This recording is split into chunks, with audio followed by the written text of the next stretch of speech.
So today I'm going to talk a little bit about the environment of dog training as it goes dog trainer to dog trainer. And I find a very common theme where I don't get along with most dog trainers. And the reason being for that is I don't really care for dog training. I do what I do because I didn't like dog training. I do very fundamental things, very basic things. I don't even do basic obedience. I'm not out there competing with my dogs. I train off-leash reliability. I train a yes and a no word. I train how to walk nicely on a leash. And guess what? That's going to make your life easy. That's all I do. I like to refer to it as the minimum effective dose, right? Minimum effective dose means what's the least amount of work I have to do to still gain the same results as people doing much more work. And that is possible with dogs. People think that you have to have this highly trained dog to have an enjoyable life. And that's simply not true.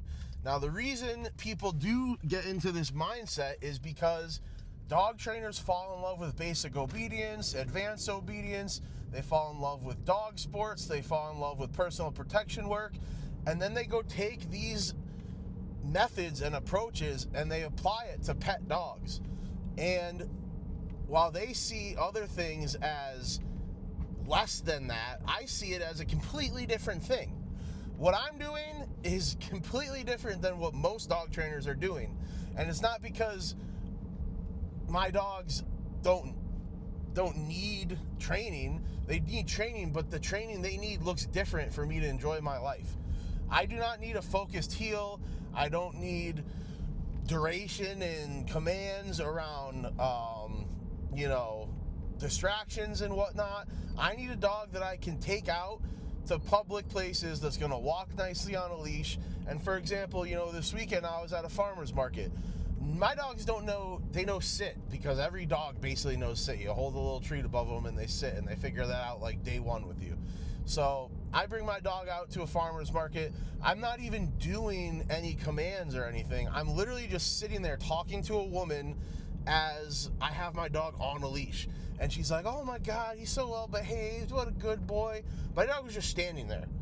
He wasn't barking at other dogs. There's other dogs walking around on retractable leashes. Their owners just letting them run up to stuff, and he's not fazed by it. He's just chilling. And guess what? That's pet dog training. Pet dog training is not walking around in a focused heel. It's not sending a dog to a place bed from 50 feet away, sending it around a tree and coming back.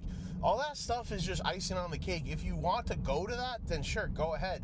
But guess what? I live a perfectly good life with my dogs that's more than enjoyable, with proper leash walking, off-leash reliability, and a yes and a no word. And those three things are going to get you so far. And what I see a lot in the dog training world is I see other dog trainers, when I bring this up, think that I'm hating on them, when the simple fact is your dogs would wipe my dogs clean off the floor if we went to a competition. But I'm not competing with you. I'm doing something completely different because I know that I'm not up to that level, nor do I try to be. So when I say that your obedience is more of a marketing tool than it is actual real life application for the general dog trainer, that's not me talking bad about you or trying to bring you down. That's me pointing out to the average dog owner that they don't need all that to enjoy their life. They could get by on a whole lot less, which guess what, is also going to cause a whole lot less stress. So a lot of times I go out on consults and I hear, I don't need to have a military dog, and I know exactly what that means. It means I don't need all that basic obedience, because people see that and they get flustered, to be honest. It's like you go to these go-home sessions with people, and I could just picture them telling all these commands that the dog knows, and this is a continuous marker, and this is a terminal marker, and the homeowner's like, "Oh, okay. And then they go home, and they're like, "Oh, man, that was a lot," and they don't even use it. And I'm sure there are people that use it. Don't get me wrong. I'm sure there are people that love having basic obedience, advanced obedience for their pet dogs, and they thrive in life with it. But I'm telling you from my experience, through myself as well as other owners that I come in contact with, for the large majority, it's just overkill. It's not necessary. And to be frankly honest, I feel like it's a huge waste of a lot of dog trainers' time training all this stuff for 4-week board and trains, one that's going to go home and just overwhelm the owner anyways.